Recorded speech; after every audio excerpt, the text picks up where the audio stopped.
another day, another thing that's landed on my desk to fix. Now, I'm not officially in business anymore, and I keep telling people this, but there are some people that don't listen, and that it's a big emergency. This is an Xbox power supply that is obviously a life-ending emergency that I need to check. So, they're not sure why their Xbox won't power on, and I've been given the power supply to determine if that's the issue. Here we can see the output is 12 volt, 16.5 amp, as well as 5 volt, 1 amp on here. The plug is interesting in these. It took me a little bit to look. I took one look at this and went, oh, there's just 2 pins. Then I realized to get 2 voltages, they're going to need to do something different. So there's actually, these are 2 basically DC plugs sort of merged into one. I always forget the name of the type of plug I'm talking about.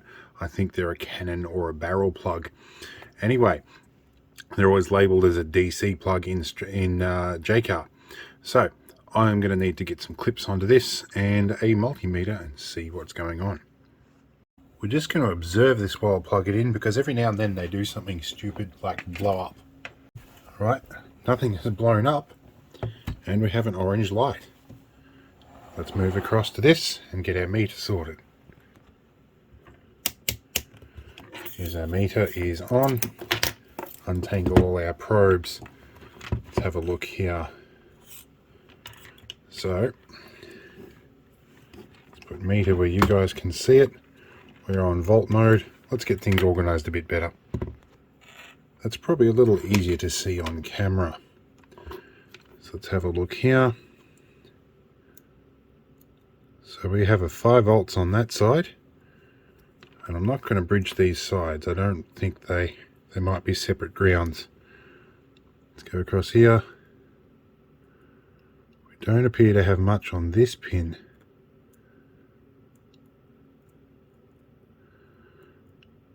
Okay, let's try across that side. See what we get in here. I think our 12 volt side might be gone.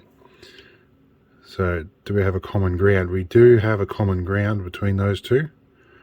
So we've got 5 volts on that pin. Is this keyed some way? I can't tell if this is actually keyed. I don't think it is. So it looks like the 12 volt side might have gone. So let's open up and have an inspect inside. Now I've just unplugged this.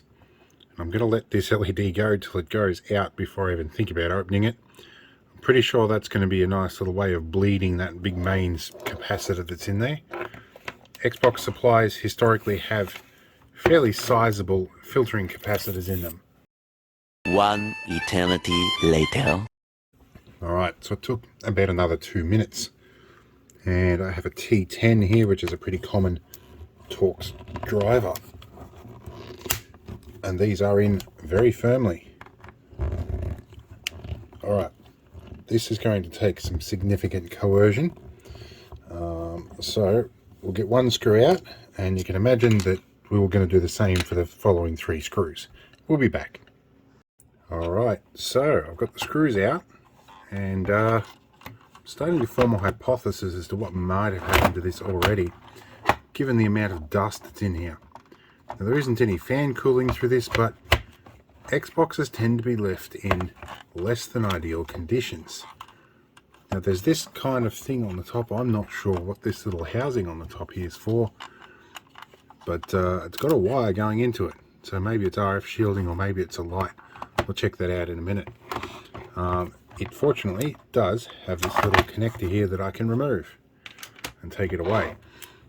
This board, I'm willing to bet these look like switch modes, and this looks like a bridge rectifier. This is obviously switch mode supply. I see a bulgy capacitor right here, and I reckon that's probably on the 12 volt side. That's our big filter capacitor. That's definitely on the output side, and it looks like, I bet there's a few wires going up there. I reckon that light is probably on the 5 volt side. So we might pull this board out, have a little bit of a look. It might be just that capacitor's gone a bit bung, and that would be fairly in keeping with what I'd expect to see. I'm not seeing any burning on the board. I'm not seeing the MOVs in here. a couple of them there. Not seeing them blown off the board, and there is a poly fuse in here which should self-reset. So I think we'll get this board out and have a close look. Alright, we got it out of the casing, and I took this insulated heat shield off here, which is also an RF shield. There's a lot of black marks under here, so this hints at something bigger. There are some thermal pads in here, and this has got a bit of goo on it that looks a bit, maybe a bit like lacquer.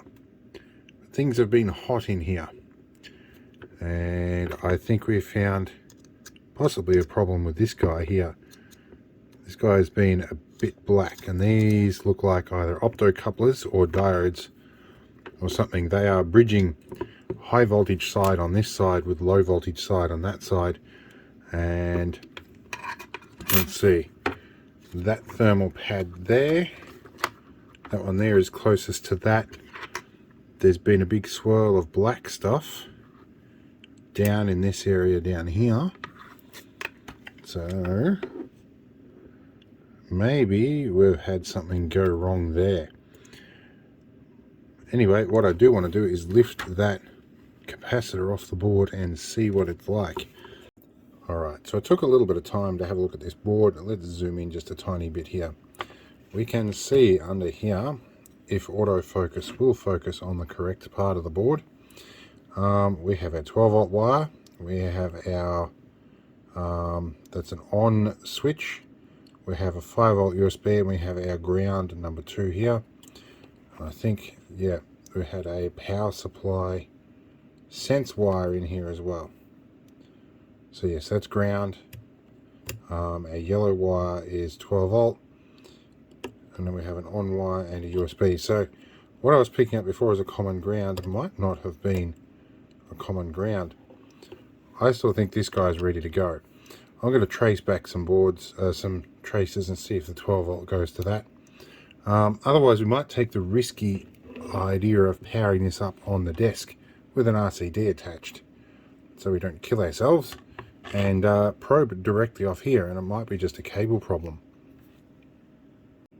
Alright, we got this pesky capacitor off the board without doing any real damage to it. We want to test this, and I don't actually have a capacitor tester handy. I do have this that apparently does capacitance, but I don't know how reliable that is. What I do want to do is use my diode check mode and just simply see if there is a short circuit at all on this component. Let's pull out, zoom back a bit, so you guys can kind of see what's going on here, like this under here. Let's get this positioned better. Alright, hopefully you can see what's going on. Now this is really probably not the best way to test a capacitor, but it is what I have at the moment. So there is a little bit of delay when you do this, and it is taking a bit of time to charge up. So that tells me that capacitor is probably doing capacitor things. It's by no means a reliable method, but it is showing a level of capacitance happening there. So while there is a concerning bulge on the top, it's probably not too far gone. So we might put this back in, being as I don't have a spare, and I did check. And we'll test our voltage on the board. I gave it a bit of a cleanup with some circuit board cleaner, so it is a little cleaner than it was before, a little bit less dust, and hopefully it's just a cable problem. In fact, you know what? I might just test the cable without firing it up. Seems a whole lot safer. I can test if all of these pins have continuity to the other end of the cable. Let's try that. Now I've got my capacitor back in, and yes, the negative corresponds with the negative on the board. The silk screen is very good on this board. I'm actually pretty impressed with the quality of this pack. It actually is easy to disassemble. It's almost as if it was designed to be serviced, which is nice. I'm curious to know what's going on in here. I think this is probably a fan of some kind going on the top here, given the amount of dust that's in here, which probably means it's going to need to get cleaned. So I'm going to open that up and have a look. Okay, let's take a bit of a zoom up on this when we take the lid off. It most definitely is a fan. and it is chock-a-block full of junk. I don't even know what this is. There's a piece of plastic in here which looks like it was once forming some part of a purpose, but it's like degraded bits of plastic that are not really doing the job properly. So we're going to try and clean this out as best we can. Alright, we gave everything a good clean up, and I neglected to pay attention as to which orientation this fan went in, but we can probably make a reasonable estimate. So it is pulling air in from that side, and it's going to duct it out from that side, and it's going to vent some of it down that way. That's about the best we can do there. Though this clearly looks like an intake. Oh yeah, okay, so it's going to pull it through the intake, in along under there, out that side. There's no other way that could go. So we'll drop you back in. We'll put the screws back into it, and we will go from there. Once we get this in, this certainly looks a lot cleaner, and there was dust through all these little galleries, so it could be that it's still shot. So if it's shot, I'm still going to reassemble this, and that screw, I think I need to put that back in a little bit more firmly. Anyway, we'll get this reassembled, and we'll come back and have another look. Alright, we're all back together, no missing pieces. The nice open fan galleries. Now there's no metal exposed parts aside from that plug. Let's plug this back in and see if it blows up. Need to move our camera back along the desk a little bit here, and plug in. No major zapping, still got orange light. Now that we know how these pins are configured, and it's always Microsoft design stuff that has a weird proprietary way of doing stuff. My guesstimation that this is 12 volts across here. We still don't have any voltage across those two pins. So let's see what we have here. We don't have voltage across those two pins, so it might be that the 12 volt side is still gone. One little hint I have, I can't hear the fan running, and the fan being 12 volt tells me that would be fed off the 12 volt side. So further to my theory, 12 volts is probably gone. But we can have a quick little probe around here. I'm going to pin this into or stick this into a different position on the edge of the bench here. Nice and firmly. We'll stick our multimeter up here so you can almost see it.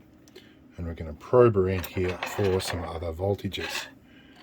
So, from the outside of this one to this one here, I have seen Dell make two contacts, one on the inner and one on the outer of this. It wasn't just a metal sleeve, and they would short between each other. So nothing across that one.